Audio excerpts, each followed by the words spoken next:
Terima kasih Bang Hotman Paris telah mendengarkan permohonan saya. Terima kasih Bang.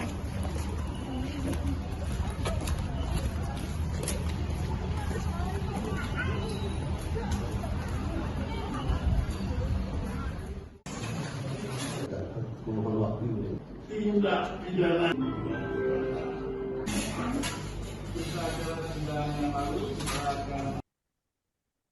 Kuasa hukum dan keluarga mendiang di Mada Fani Radia Puspanitra, korban pembunuhan di Pantai Dipah, Lombok Utara, mengungkapkan kekecewaan mendalam terhadap pengacara kondang Hotman Paris Hutapea.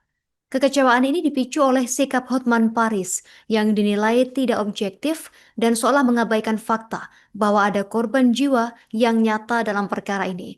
Kuasa hukum keluarga I Gede Pasek Sandi Artika menegaskan keberatan mereka bukan pada hak hukum tersangka Radiat untuk mendapatkan pembelaan. Untuk informasi selengkapnya, kita sudah terhubung bersama rekan Wawan Sugandika, wartawan Tribun Lombok, yang sudah menghimpun informasinya untuk Anda. Rekan Wawan Sugandika, silakan informasi selengkapnya. Baik, terima kasih rekan Justina di studio. Selamat siang saya ucapkan bagi tribunal sekalian dimanapun berada. Justina, bisa saya informasikan memang kekecewaan menyelimuti pihak keluarga Nimade Paniradia Puspanitra yang merupakan korban pembunuhan dari Pantai Nipah begitu Lombok Utara pada beberapa waktu lalu saat mengikuti persidangan jawaban sela eksepsi di Pengadilan Negeri Mataram pada Selasa tanggal 3 Maret tahun 2026 kemarin begitu. Justina, bisa saya informasikan kuasa hukum keluarga yakni I Gede Pasek Sandi Artika ini memang secara tegas meminta Hotman Paris untuk bersikap objektif dan tidak menutup mata terhadap fakta bahwa ada nyawa yang hilang dalam peristiwa ini begitu. Justina, bisa saya informasikan juga bahwa keluarga juga dalam hal ini menyoroti sejumlah kejanggalan dan pengakuan tersangka yakni Radit Ardiansah. Salah satunya adalah klaim Radit yang mengaku langsung pingsan begitu setelah dipukul dari belakang oleh orang tak dikenal. Namun fakta medis yang juga ditemukan oleh pihak keluarga ini menunjukkan adanya 20 luka pada tubuh tersangka yang dinilai tidak sinkron dengan pengakuan Radit yang dibilang pingsan seketika tersebut. Justina, bisa saya informasikan juga selain itu ditemukan bercak darah dengan DNA Radit pada baju yang tersembunyi di semak-semak. Padahal juga Radit ini begitu mengaku sudah melepas baju sebelum serangan orang tak dikenal tersebut terjadi. Justina, bisa saya informasikan juga perilaku tersangka dikatakan juga oleh pihak kuasa hukum korban ini pasca kejadian juga menjadi sorotan tajam, di mana saat polisi menyatakan Radit belum bisa diperiksa karena alasan kesehatan, keluarga mendapati akun media sosial dari Radit ini tetap aktif begitu. Bisa saya informasikan juga ironisnya sesaat setelah keluar dari rumah sakit, Radit diketahui lebih memilih pergi ke konter untuk membeli ponsel baru daripada memberikan keterangan pada pihak kepolisian terkait kematian kekasihnya. Lebih mengejutkan lagi, Justina, bisa saya informasikan juga pada 3 hari setelah kejadian, tersangka dilaporkan sempat mengirimkan pesan melalui direct message atau DM Instagram kepada adik korban dengan nada merayu, yang dimana menurut dari kuasa hukum keluarga korban, tindakan tersebut dinilai sangat tidak wajar bagi seorang yang baru saja kehilangan pasangan begitu. Di sisi lain, Justina, ibu korban yakni Ning Purnawita Nitra Bagia menegaskan bahwa pengadilan adalah tempat pembuktian yang sah. Ia berharap logika hukum tetap berjalan lurus sesuai bukti lapangan dan meminta perlindungan hukum sebagai warga negara begitu dihormati. Keluarga korban kini secara resmi juga mendesak Komisi 3 DPR RI untuk memberikan perhatian serupa dengan menggandeng mereka dalam rapat dengar pendapat atau RDP sebagaimana yang sebelumnya telah diberikan kepada pihak keluarga tersangka beberapa waktu lalu yang juga dimediasi oleh Hotman Paris Hutapea begitu. Justina bisa saya informasikan juga hal ini dilakukan agar fakta-fakta di lapangan dapat terbuka secara terang benderang, di mana juga fakta yang didapatkan oleh Hotman Paris dan juga DPR RI begitu tidak hanya dari satu pihak saja, yakni dari pihak tersangka, namun juga diharapkan juga ada sanggahan atau statement juga yang disampaikan oleh pihak korban begitu. Justina, bisa saya informasikan juga pihak keluarga menyatakan keyakinan penuh bahwa proses persidangan akan mengungkap kebenaran yang sesungguhnya, dan diharapkan juga dari persidangan yang diagendakan di pemeriksaan saksi-saksi di minggu depan begitu, kehadiran Hotman Paris juga bisa menilai sebenar-benarnya terkait kasus ini, dengan mempertimbangkan juga statement atau bukti-bukti yang telah dikumpulkan oleh pihak keluarga selama kurun waktu 8 bulan setelah kasus ini mencuat. Mungkin begitu Justina, laporan yang bisa saya sampaikan. Saya Ahmad Wawan Sugandika, kembali ke studio. Terima kasih rekan Wawan Sugandika, wartawan Tribun Lombok. Kami nantikan update informasi Anda. Selamat bertugas kembali. Kekecewaan kami pihak keluarga kepada Hotman Paris bukan terhadap beliau ikut masuk mendampingi membela Radit, karena dalam aturan hukum sah-sah saja siapapun yang ingin membela tersangka, itu sudah diatur dalam hukum, jadi bebas. Dan memang wajib hukumnya terhadap tersangka yang di atas 5 tahun itu wajib untuk didampingi. Akan tetapi kekecewaan kami ke Hotman Paris dari pihak keluarga adalah mengapa diabaikan korban yang sesungguhnya. Di sini ada korban yang sesungguhnya, jangan tutup mata. Semua para netizen, media sosial, coba dilihat. Radit dinyatakan bukan pelaku, dia korban, ya kita sah-sahkan saja kan. Tapi faktanya saat ini yang nyata saat ini adalah korban, yaitu kami dari pihak keluarga Vira, ya. Kenapa juga disampaikan kemarin di Komisi 3 ada beberapa hal yang disampaikan itu di media sosialnya, dan netizen semua menilai bahwa ada beberapa kejanggalan terhadap proses pemeriksaan Radit sampai ditetapkan tersangka yang sekarang menjadi terdakwa dituntut oleh jaksa di pengadilan ini adalah sangat jelas. Kami dari pihak keluarga meyakini bahwa Radit adalah pelakunya. Mengapa kami meyakini? Satu, yang pertama ini, pada saat kejadian, kami dari pihak keluarga menemukan Radit di malam hari itu betul. Dalam keadaan itu kami fokus mencari Vira. Keluarga kami. Yang pertama kami temukan adalah Radit. Kami tidak tahu dia pingsan atau tidur. Ya, kita garis bawahi di sini. Dia pingsan atau tidur kita tidak tahu karena kami berfokus kepada Vira.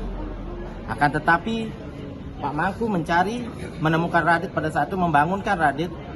Dia bangun menyatakan bahwa Vira melawan dan diseret oleh pelaku ke atas. Nah, di situ kami mengalami kejanggalan. Nanti yang akan saya sampaikan kenapa mengalami kejanggalan itu. Kedua, teman-teman kampus Radit yang ingin membantu pada saat itu mencari Vira dan Radit itu membopong, benar, dia membopong Radit ke puskesmas. Tapi dibopong sampai hotel. Dari hotel ke puskesmas itu naik mobil. Kebetulan ada pihak keluarga kami menggunakan Grab pada saat itu datang. Itu dibopong ke mobil terus diantar ke puskesmas. Coba dilihat lagi. Setelah dari puskesmas, apakah benar dia dirujuk atau dia ingin divisum? Ya. Bagaimana kondisi Radit dari puskesmas menuju Bayangkara? Siapa yang menjemput pada saat itu? Itu jelas bukan pakai ambulan, tapi dijemput oleh temannya dengan menggunakan mobil Pajero. Bukan saya menjelaskan Pajero ini adalah dengan harga mahal atau tidak. Kita lihat sendiri, Pajero itu mobilnya tinggi loh. Dia bisa jalan kaki sendiri dari puskesmas naik ke mobil Pajero itu. Dia bisa jalan naik dengan kondisi yang dinyatakan dia pingsan dengan 20 luka itu. Sekali lagi seperti yang tadi disampaikan oleh ibu korban, 20 luka itu apakah bisa dinilai dari luka ringan atau luka berat? Ya, itu yang harus dilihat. Kemudian H+3 dari kejadian ditemukannya Radit, si Radit sudah mend-DM adik korban. Seperti yang saya sampaikan sebelumnya di podcast sebelumnya, dengan nada merayu. Saya bisa buktikan. Sini akan saya tunjukkan beberapa nyata, fakta, jelas, real bahwa kami adalah korban di sini. Jangan diabaikan. Kami mohon kepada Komisi 3, yang nanti karena saya dengar ada pemanggilan kepada pihak kepolisian maupun kejaksaan, jangan pisahkan kami dari mereka. Karena pelapor dalam kondisi ini adalah satu kesatuan dengan polisi dan kejaksaan. Jangan diabaikan. Saya mohon dengan sangat kepada Komisi 3, nanti saya akan membuat surat juga. Segera akan saya kirim suratnya ke Komisi 3. Biar terang benderang, karena ini kasus pembunuhan. Beda dengan kasus narkoba. Ya. Saya mohon dengan sangat, saya tahu Komisi 3 itu sangat bijak dalam menangani perkara. Saya harap Komisi 3 bisa mendengar pihak korban yang asli, nyata adalah korban saat ini. Itu yang saya mohon. Terima kasih. Gimana menurut Ibu, karena tadi kemudian didampingi oleh Hotman? Menurut kami, di sini kami sebagai pihak korban, kami sudah menyerahkan semua sepenuhnya kepada para aparat penegak hukum, betul kepolisian, kejaksaan semua.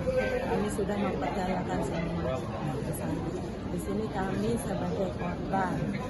Untuk masalah full Komisi 3, itu memang semua warga negara kan berhak untuk mendapatkan perlindungan hukum, termasuk kami sebagai korban. Di sini korban yang sebenar-benarnya korban itu adalah kami. Kalau untuk masalah pihak itu mereka baru terduga korban dan terduga untuk pelaku. Kalau di sini jelas sudah kami yang korban, yang sebenar-benarnya korban. Jadi di sini kami minta kepada rekan-rekan media untuk kami juga jangan diabaikan di sini. Jangan cuma melihat dari satu sisi dari pihak yang terduga korban, yang terduga pelaku, dan dari satu pihak kepolisian. Di sini yang sebenar-benarnya korban itu adalah kami. Harusnya kami jangan diabaikan. Di sini kami juga membutuhkan bagaimana empati juga dari semua ini. Jangan kami diabaikan tanpa kami seolah-olah adem ayem, tidak seperti itu. Kami di sini juga mengharapkan keadilan. Bagaimana sebenarnya keadilan yang sebenar-benarnya keadilan.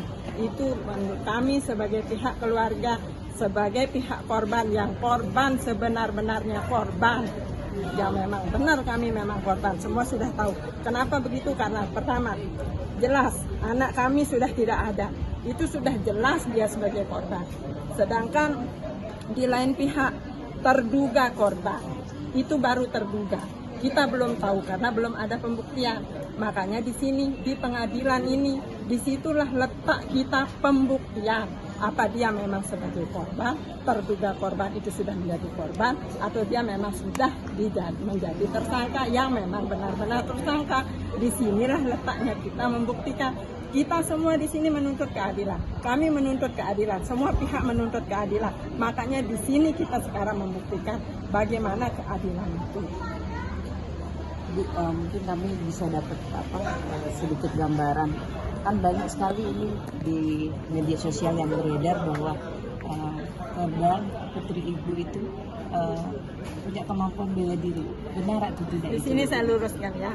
Anak saya Made Fani Radia Puspanitra atau biasa dipanggil Vira. Kalau di rumah kita semua memanggil dia adik, karena anak saya sama sekali tidak memiliki kemampuan bela diri. Di sana diperlihatkan keadaan terduga. Saya bilang apa, pelaku atau apa di sini mengalami luka parah.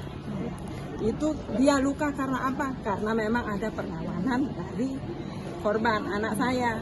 Kenapa dia bisa begitu? Coba saya tanya sekarang sama rekan-rekan semua. Dalam keadaan terdesak, kita sudah ini panik, kita sudah terancam. Apa kita mau dilecehkan? Apalagi kita apa kita ayo silahkan perkosa saya, atau anak saya seorang penari, apa dia harus menari-nari? Pasti dia akan melakukan pembelaan. Kita dikejar anjing ya, tanpa sadar tembok 2 meter kita bisa loncat. Nah, begitupun dengan anak. Sekarang nilailah secara objektif bagaimana peristiwa itu, kenapa sampai dia luka parah. Kalau memang anak saya, ya di sini lagi sekali saya ngomong, dia itu seorang bisa bela diri, pasti dia tahu titik-titik mana yang mematikan, mana yang harus dia pukul, mana yang harus dia tendang. Ini kan perlawanan secara acak. Memang, untuk membela diri.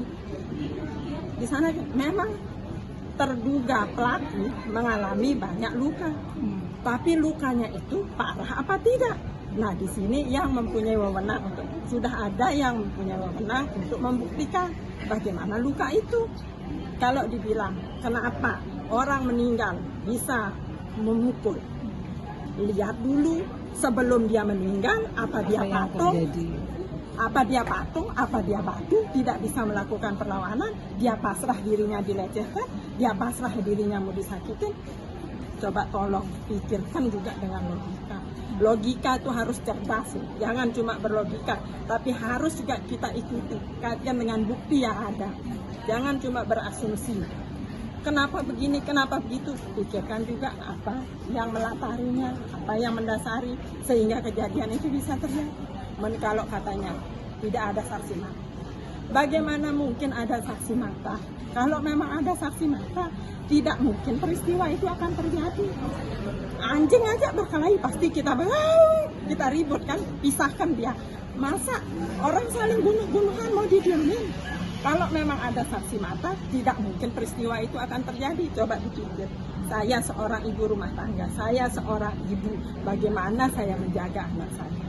Di satu sisi, jangan kami terlalu kan kami sudah korban. Jangan cuma melihat dari satu sisi. Kami juga butuh keadilan, walaupun anak saya sudah meninggal, tapi dia tuh tetap butuh keadilan. Untuk siapa? Untuk anak saya sudah meninggal, untuk kami keluarga. Jelas kami menuntut keadilan. Kita semua warga negara sama hak kita untuk mendapatkan keadilan. Tolong, sekarang di sini tempatnya di pengadilan, di sini tempatnya membuktikan bersalah apa tidak. Sekarang kita serahkan semua kepada para aparat yang memang berwenang di ranah mereka untuk menyelesaikan semua perkara. Menurut saya semua ini harus lanjut, buktikan di sini. Bu, terkait